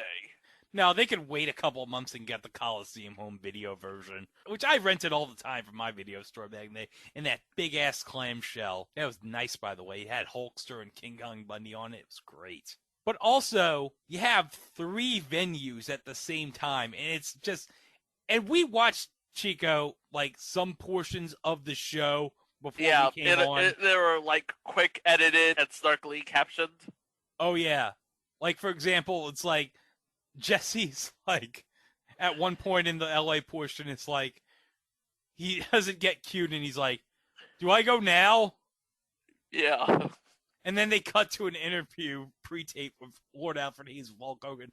But the thing is, like, the part of the interview is like, it's like there's no audio in the interview. Nope. They're just waiting forever for it to be played. And they play it, but there's no audio, and now the guys are in the room like, okay, are we supposed to just stand here? Like, what? Yeah, we just supposed to stand here? What are we doing? I don't know. Also, one thing, shout out to my good friend Richard Land, at Masked Wrestlers on Twitter, for giving us the East Coast and West Coast versions of WrestleMania 2 to watch. And also, if you want to watch this show, WrestleMania 2 is now available on Peacock. Because, as we're recording this, the WWE Network catalog in the United States is slowly being migrated to Peacock. Yeah. It's being absorbed. So you can watch this train wreck of a show on demand whenever you want, and it's $9 well spent. Okay, so do we have any final thoughts on WrestleMania 2? Okay, so it was on a Monday because... We didn't establish yet that pay-per-views for wrestling had to be Sunday night. Yeah. But if you think about it, who's going to put an event like that, as big as that, on a Monday? Oh, and one thing I want to mention. This was like the early days of pay-per-view. Pay-per-view for wrestling had not yet been established yet as like a big thing. So the majority of the business for WrestleMania 2 was mainly in like closed circuit. And for those of you who are way too young to know what closed circuit was basically you'd go to like a movie theater or something, or like an auditorium or a gymnasium, and you'd watch the show there. Okay, good, because I was about to say, you get people in a concourse in an arena looking at a television set, that's just weird. Well, remember, the show split up into 3 portions, so the people in the Nassau Coliseum watched the last 2 portions on the big screen. And then Chicago was fortunate because they got to watch the show in the middle, beginning and the end, and they had the middle portion. But in LA, you just had the card straight up, and then you just watched the rest on a tape delay, which kind of sucked if you were in LA. Basically, you get the good stuff first, and then the rest of it is a snoozer. Yeah. You get to watch a terrible boxing match. Very terrible. But here's the thing. This is why this show failed, okay? Uh-huh. Because WrestleMania 1 was so successful. Vince probably thought, we had all the big celebrities. We had Muhammad Ali. We had Liberace. We had Billy Morton. Let's do that again. But with celebrities all over the place. And the question is, why did you need all these celebrities on the show? Did you really need guest judges for the boxing match? No, you didn't. Remember, that was not a boxing match. That was a work. They wanted it to appear legit, but it was totally a work. Why'd you need Clara Peller as a timekeeper? Because they were paying Wendy's a whole lot of money, I guess. I don't know. Well, they were paying Burger King a whole lot of money with Herb. Can you imagine? Okay, you had Herb as a timekeeper for New York. You had Clara Peller as a timekeeper for Chicago. You know, hey, guys, do you know who they should have had as a timekeeper for Los Angeles instead of for Heath Schroeder? Ronald McDonald? Yeah. Or Grimace. Can you imagine how great Grimace would have been as a time? Mike, what do you think? You think Grimace would have been a great timekeeper? Oh, I'm paying to see that. What about I'm paying good, hard American dollars to see that happen. What about the Hamburglar? Robble. Damn it, Chico. Imagine the Hamburglar running in, helping King Kong Bundy. That would have been great. Oh, no. Oh, and by the way, since everything comes back to Married with Children, we all know that King Kong Bundy's last name was the inspiration for the name for the Bundy family. Well, also, King Kong Bundy was on the season 2 finale, All in the Family, playing a relative of Peg Bundy's. That is crazy. And it's one of the best episodes of Married with Children. Not just best, it's very bizarre, but it is like one of my 3 or 4 favorite episodes. Yes. Married for Life should have done that episode. That would have been epic. Yeah, that would have probably gotten them a series too. Yeah, they probably could have gotten Big Daddy as the replacement for King Kong Bundy. Big Daddy for Hall of Fame, by the way. Okay, so, yeah, you had all these celebrities all over the place, and you also had, I don't know why you needed to have, like, Susan St. Well, I know why you had Susan St. James there. Why do you have Susan St. James there, besides the fact that she was married to Dick Ebersol? Yeah. Why is she there? Why is she saying uh-oh 50,000 times? Uh-oh. Uh-oh. Uh-oh. But you know what? George the Animal Steele might not have any brains, but according to Susan St. James, he has respect for women. Yes. Hey, women were a growing market in 80s wrestling. Oh, yeah. Definitely. I'll tell you what, they learned from their mistakes at WrestleMania 2. They learned, you know what, we got to keep this confined to one arena, and we got to use the celebrities sparingly. So at WrestleMania 3, they basically just had Mary Hart and Bob Uecker, and you had Alice Cooper and Jake the Snake Roberts Quarter, and that was pretty much good enough, because you had, by this point in 87, WWF was on fire at this point. They were firing on all cylinders. And, oh, God, WrestleMania 3 is so perfect. But in 1986, on Monday, April the 7th, you know what WrestleMania 2 was? It was just a thing on TV. Oh, yeah, it was. Brother. Brother. But, guys, we're not done. We're not done? We're not done. Are we going to have to talk to people in Chicago and Los Angeles now? No. Because first, we're going to play non-eBay Price is Right. Sexy sex music! Oh, yeah.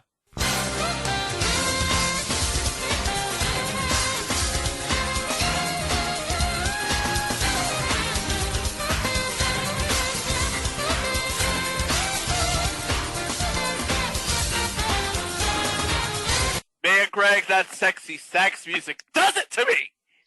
Oh, yeah. Sexy sex all day, baby.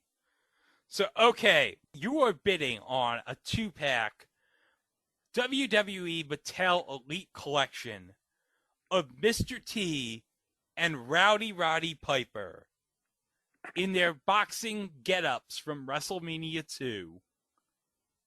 And this is from Time Warp Toys and Collectibles out in Lake Grove, New York.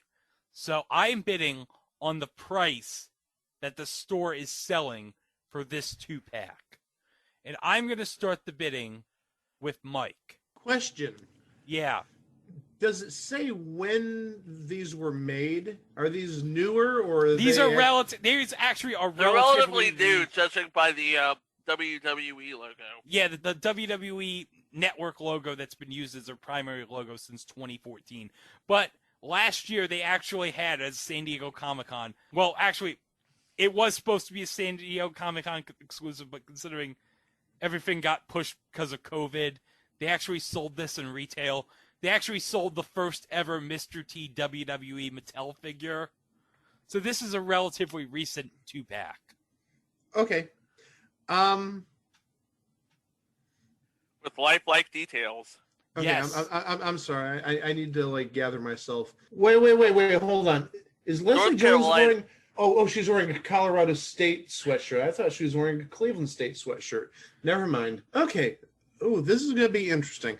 I'm gonna say. I'm not gonna say too much. I don't want to tip off my nemesis. I'm gonna say $35.99. Chico. I'm gonna say $49.99. Okay, the price of this 2-pack, $65. Oh boy, dang! Woo-hoo.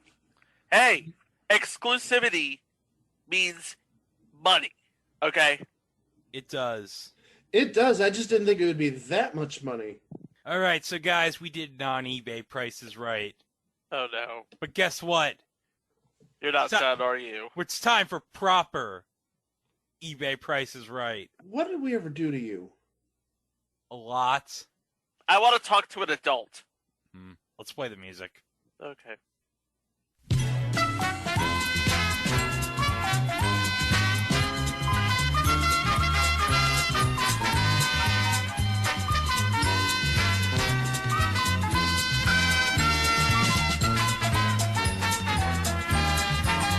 Okay, guys. That's not sexy. No, it's the original. It's the original Price is Right theme, silly. Okay, guys, we talked about some WWE WrestleMania 2 toys, but now we're gonna go all the way back to 2006 when Jakks Pacific had the WWE line, and they put out, and I'm gonna share with this in the Facebook chat again, an official scale cage match ring with the WrestleMania 2 edition ring, and it's nice. Yeah. You got 40 pieces, 12 foam turnbuckles, and the funny part is when you zoom in on the picture, you have George the Animal Steel eating the turnbuckle like at WrestleMania 2. You have 4 die-cast metal posts. You have 1-to-1 scale to figures with the ring, and it holds Hold over on. 50... That's Piper, but that's not Mr. T. What the hell? That's Jimmy Snuka. I don't know why, because they probably didn't have the rights. That's to an anachronistic. Jimmy Snuka wouldn't have been in the WWF right then. No, he wouldn't have been in 86. He would have been in the AWA. But, okay, just forget about that. It holds over 50 WWE superstars. So if you wanted to have like a Royal Rumble or something, you could do that with that big-ass scale ring. You can get 10 of your Jakks Pacific WWE figures, and then 10 more of your starting lineup football lines from Kenner. Yeah, and just have them. I mean, the Kenner figures. I mean, they don't have any action or whatsoever. No, they don't. No, as we. No, they don't. Yeah, and you can get them at any flea market for like $3, as we established in a previous episode. But yeah, the cool part is you have on the packaging of the steel cage ring, you have Hogan and King Kong Bundy fighting in the cage, and of course you get the blue bar cage as we mentioned. So you are bidding on the buy it now price for the WrestleMania 2 scale steel cage match ring. And I'm going to start the bidding with Chico from 2006. From 2006. Now, it is to scale, and it is built to the specifications of the actual event space. Yep, the official WWE ring. I'm going to say $69. Nice bid, Chico. All right. How about you, Mike? I'm sorry. I'm just reveling in that nice bid. Boy, you know... It's a scale ring, Mike. Yeah, I know, but I'm considering the Jax part because how many it's of them? Impressive, man. I mean, look at it. Well, I'm not looking at it, but the thing is, I'm considering how many they made, which probably wasn't that many. I'm going to go $75. $75. Yeah, guys.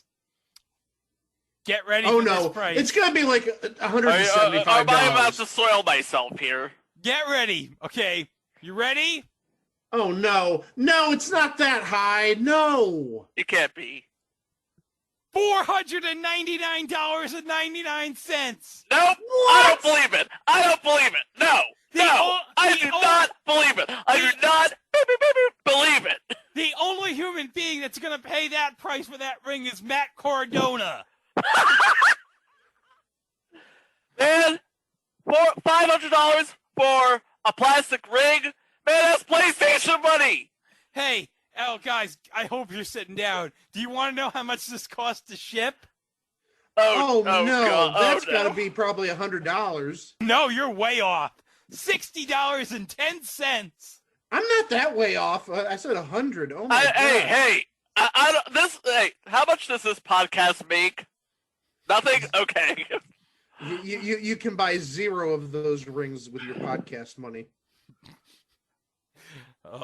But you know what? That's a pretty sweet ring, though. I mean, come on. Hey, I'll tell you right now, it is a sweet ring. You could have, it's a shame you don't have, like, action figures for Chocolate Thunder and Cab Calloway and G. Gordon Liddy, because that would make it so sweet. I bet you anything that there's a G. Gordon Liddy action figure. I can't believe I'm about to do this, but call it live research, okay? I'm sorry. The Cab Calloway action figure. I'm dead. What about the Chocolate Thunder action figure? Well, now that could realistically be a thing.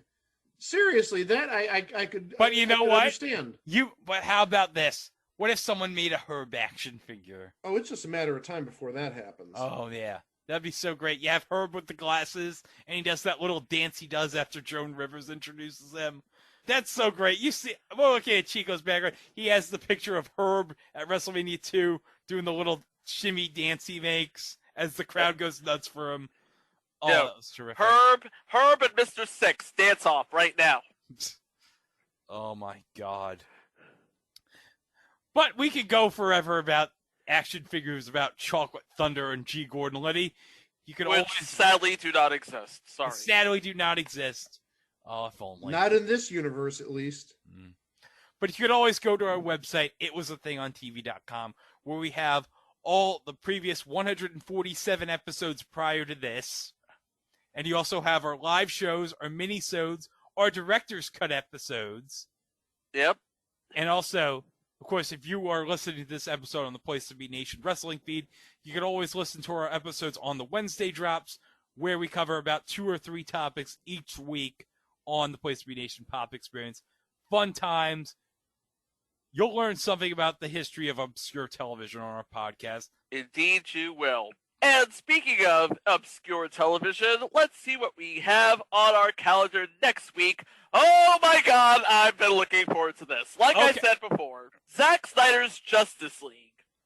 a 4-hour masterpiece in glorious 4x3 8K Ultra Super Mega HD on HBO Max. Yeah, we're going to take a bit of a downgrade from that because, well... it's in 4x3 also, but I mean, still.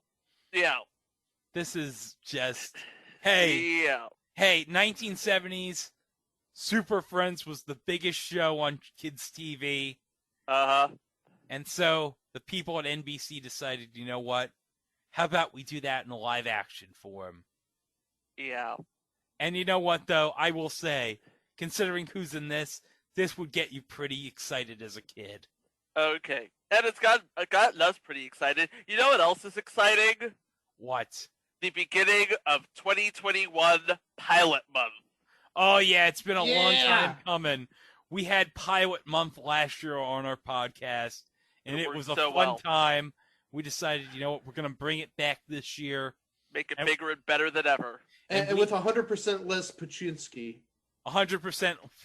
We took the model of WrestleMania 3 and we learned bigger, better, badder.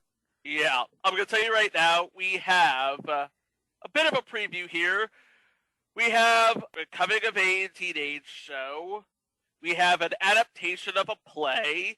We have a delightfully twisted comic book adaptation. We have an incredibly familiar game show. We got the spin-off.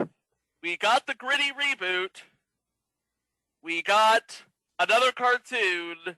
And we got something that came from a TV movie. Pretty much. We have a lot planned for the month of April. Let's just say that. And let's just say this. Next week, the second episode to start Pilot Month is our 150th episode.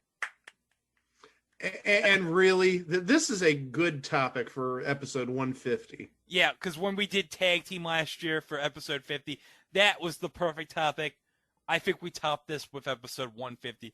Considering who was in this episode, some of the people in this episode, and there's one very special celebrity cameo of someone who was not famous at the time, but later became very, very famous.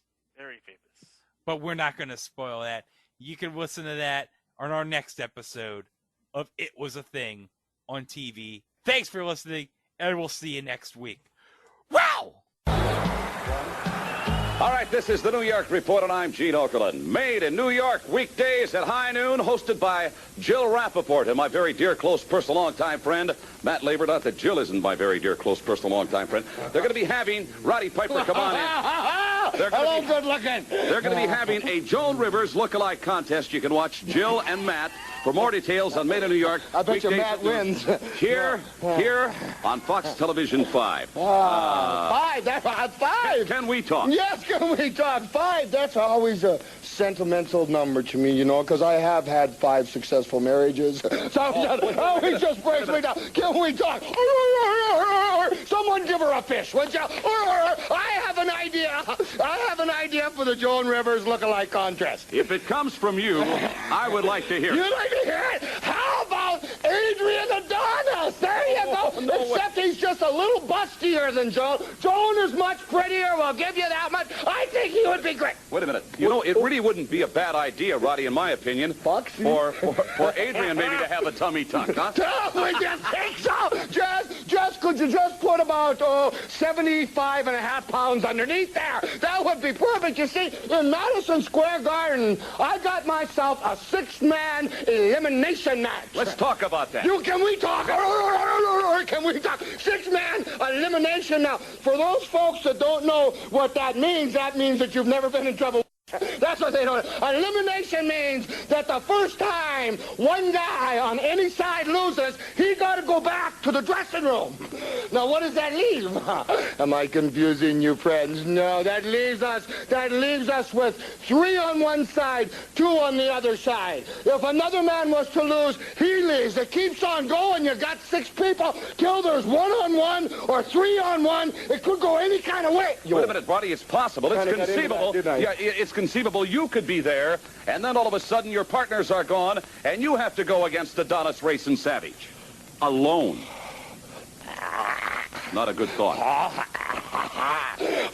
Not a good thought at all. Of course, you went out and got yourself Steamboat and JYD and Piper on one side, and then they got Adonis, Race, and Savage on the other side. First of all, Savage, leave the broad at home. We don't need her. And we were smart enough to go get JYD. Not a lot of brains, but he comes with a chain. I've got an idea. Tell me. I've got an idea. What about Joan Rivers in your corner? Oh, I think it would be great What that about way. that? Oh, I think it would be. Oh, what a foxy lady for 5 times. Thank you very much, Roddy Piper. This has been the New York Report. I thank you.